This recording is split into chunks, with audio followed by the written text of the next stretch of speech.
Hello and welcome to Custom Gamer. My name is Daz and this is the show where we talk about level design while playing cool maps. Today we're playing Powerstation 17 by Jason Gimba. This was released in 2008 and uses the original Half-Life 2 source base. It's quite an old map but very polished nonetheless. It's got some nice little level design features in it as well which we can talk about. So let's get going, shall we? So Jason's been making maps for a very long time. His first map was for Chasm, which was a FPS released in 1997. He's also made maps for the Unreal series of games and Unreal Tournament, the Free Space series of Space Sims, and of course Half-Life 2. He's now working as a professional level designer. He's worked at Warner Brothers Games.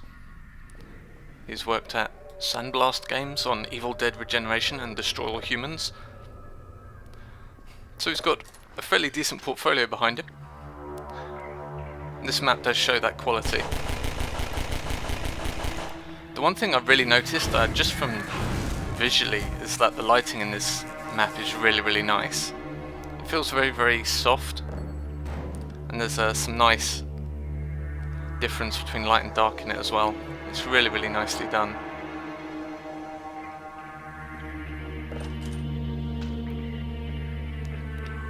So I like the way you get rushed by two fast headcrab zombies right at the start when you've just got a pistol. It kind of forces you to look at your environment and see what you can use to kill them, because the pistol really isn't too good for that.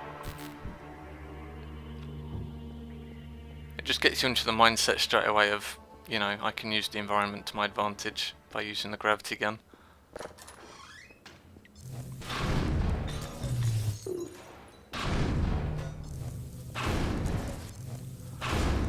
I've got a combined door lock, which means there must be another way out, and voila, here we are.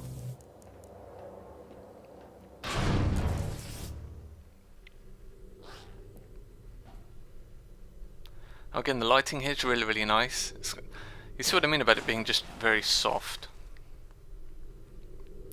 But there's kind of hot spots where you need to notice things. So you've got a red light here by the dead zombie, which kind of highlights it for you in the environment. Then you've got the various other lights above these recesses in the wall, which kind of draws your attention to it, so you can notice all the supply crates in there. This area's got some nice kind of fog in the water as well. Gives it this nice creepy vibe.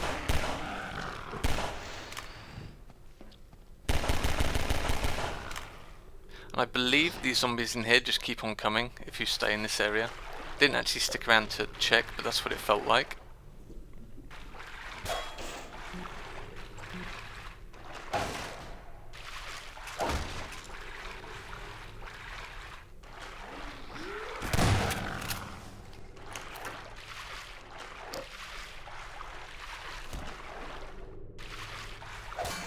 I do quite like it in areas like this where you've kind of got this little bit of exploration going on. And as a level designer, if you can script enemies to kind of appear like this, seemingly at random, then the player kind of starts asking themselves, well, do I really want to take the risk and explore all these areas and risk just waking up all these zombies? Or do I just want to go straight for the exit? And it creates this little bit of tension in their mind about what they're doing, which is always a nice thing to have, rather than just having the player mindlessly running around picking up everything. I mean, whether that is actually the case of what's going on here, I don't know, but it certainly felt that way, so it works, even if it's just a finite supply of zombies that appear.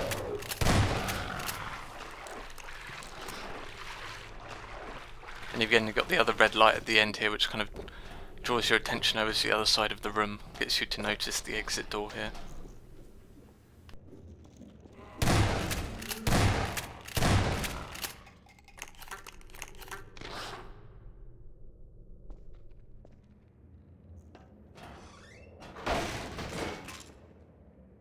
The barnacles in that room are a really nice touch as well. You have to avoid them yourself, but you can also use them to trap zombies, which is always fun.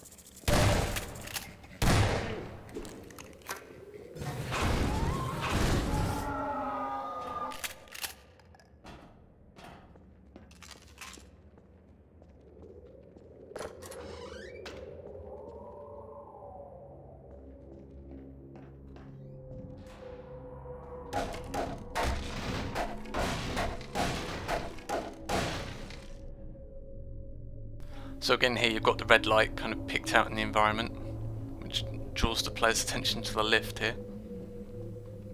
Then you have all these lovely devices of death strewn around the outside of the arena. I think anyone who's played a lot of games knows that this is going to be a big fight.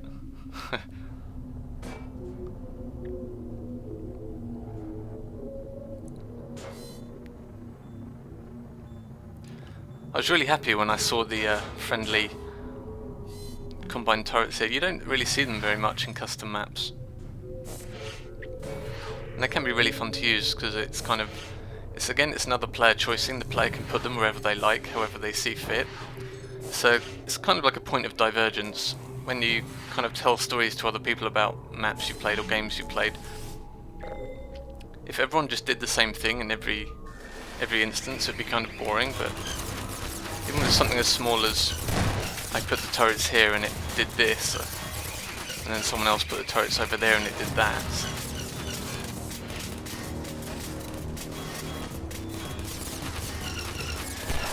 I think that's a very powerful thing, and the more you can do that in your map, the better. Even if it is just something as simple as letting the player choose where to put the defences down.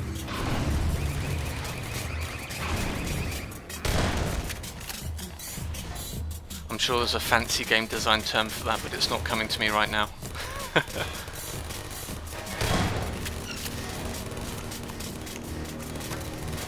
So the barricade here ended up working really well. There's a nice contingent of zombies behind it. I figured they'd just smash it out the way, but I guess they can't move these red trolleys. And again, this is something where other players may not have done this and they would have had to deal with a whole shit ton of zombies coming at them. But with a little bit of careful planning you can actually avoid a lot of that. So yeah, really cool arena.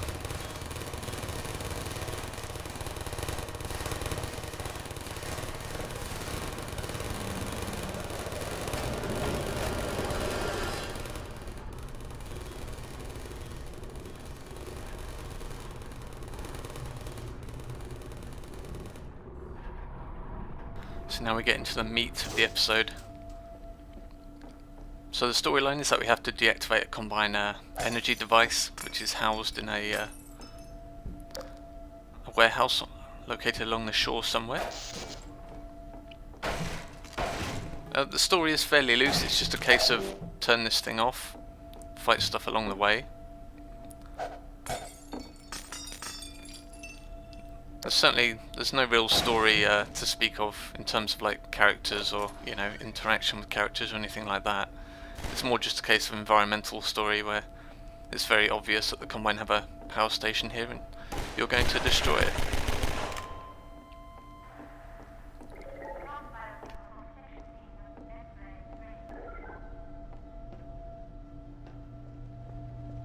I like this room a lot from a level design perspective because you have to walk up to this Combine barrier in order to get up the stairs here, so the player kind of notices it instantly. And then when you turn it off in the control room up here, you're actually looking directly at the force field when you turn it off, so you kind of notice it turn off when you hit the button. Again, this is something I moan about a lot in mods, where you hit a button, you have absolutely no idea what it does.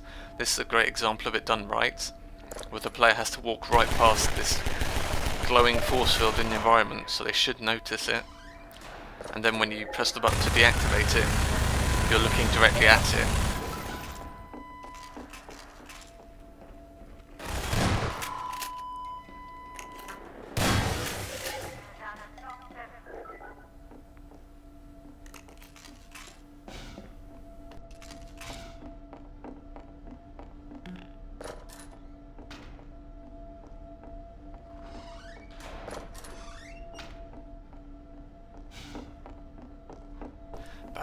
Auto-closing doors, never a fan of it. It can be helpful to do in some situations where you're doing like area portals indoors and you want them to close after a while for performance reasons, but if you just got a door into a small room like that that's inside the same area, I really would prefer it if the door would just stay open.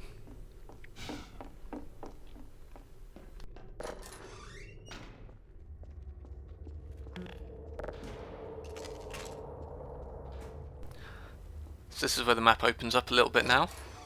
You get some beautiful exterior environments here, really, really nice looking.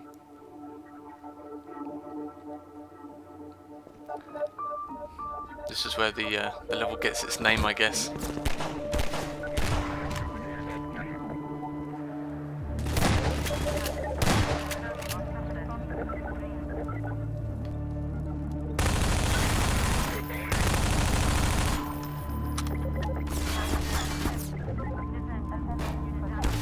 Behold the greatest barrel hunt in history.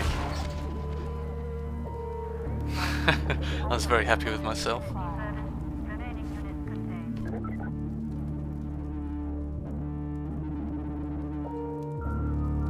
So although the playable space is really, really small, and you're kind of cut off from the rest of this by fences and walls and things, it actually feels very, very large. You don't really notice that you're kind of stuck in this corridor. There is a little bit of craziness here, like some props are a couple of units off the floor, unfortunately. The only reason you really notice that is because the shadows were left on these props. Whenever I'm using like junk props like that, I always turn the shadows off because it looks really, really bad in my opinion. To have these giant black shadows underneath a tiny bit of cardboard like that, it really doesn't look good in 99% of cases. So I usually just turn off shadow casting for all kind of small props like that.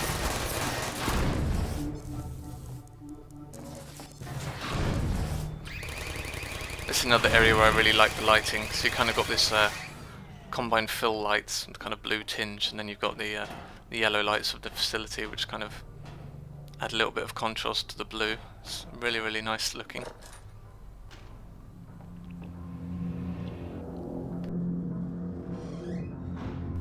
And here we find the power station. The design of this area is quite nice. I think I would have preferred it slightly more if there was a little bit more of the original structure intact, and it really looked like the Combine had repurposed this area rather than completely and totally rebuilt it from the ground up. I mean, that's just a personal thing. It looks good enough as it is. I just really enjoy the whole the Combine architecture when it's been kind of superimposed onto already existing structures. I think that looks really, really cool.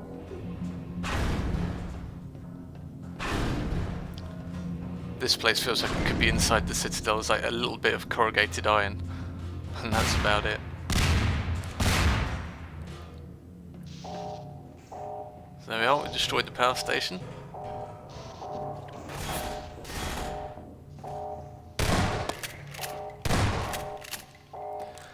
And of course, the Combine are now royally pissed off.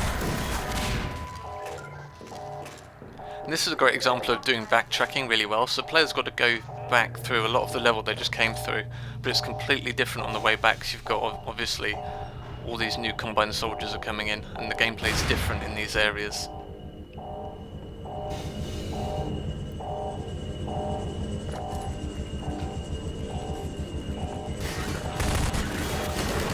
Having the Combine dropship right in your view as you open the door is kind of a great way to show that you're definitely not getting back as easily as you got in.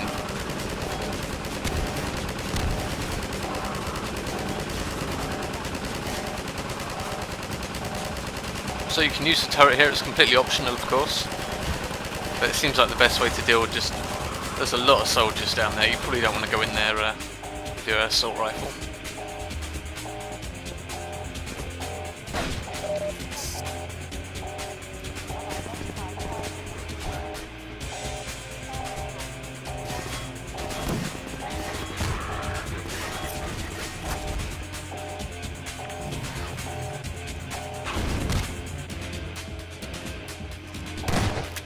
A little bit off with that barrel.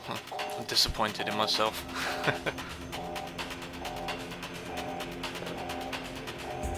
So again, we've got to fight through the garage again. It's a completely different fight this time because you've got Combined soldiers in there now. And again, even on the way in here now, you've got route choices. You can go up either side onto the upper floor, which I really, really like. You're not kind of bottlenecked in.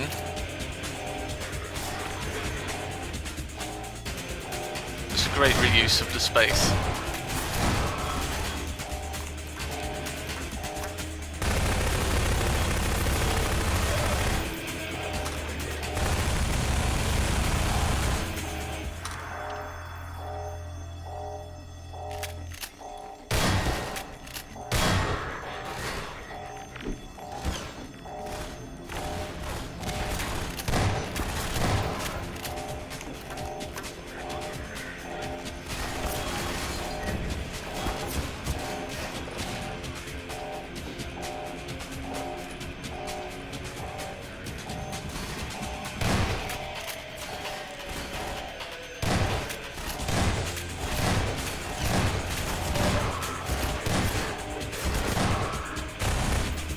fight ends up being quite punishing.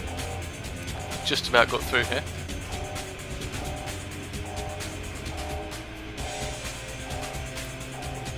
Actually, the health and ammo, now that I think about it, is fairly rationed. You do have to be a little bit careful with what you're doing. There are a couple of hidden supply crates around the place which help.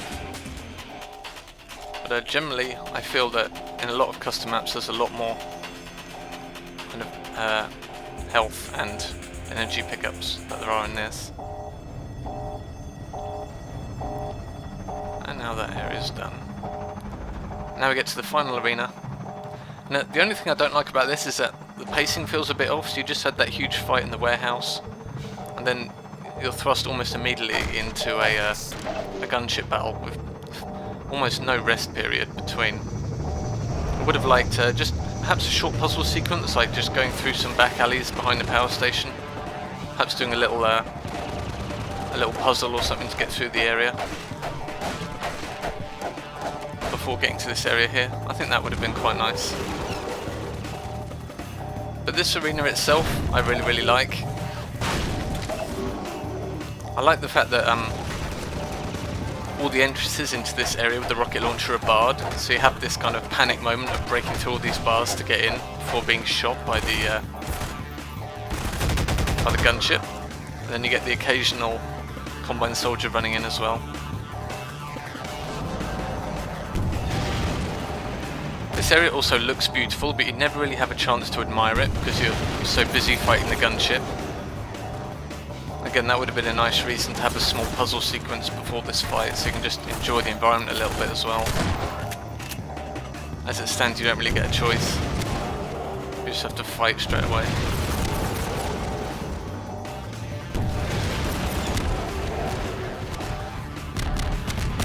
And that's him done. Now, and then the ending is just kind of a fade out. I really feel that perhaps just walking off into the bay and getting onto a boat or something and driving off would have been a great ending. I always think that fade outs just after a huge fight is kind of it's a little bit of a cop out, I think. There's not a real sense of closure, which I generally dislike it when that happens. But aside from those two little niggles I had, I loved this map. It was really good fun to play. And I will be back soon with more Half-Life 2 goodness. I'll see you next time.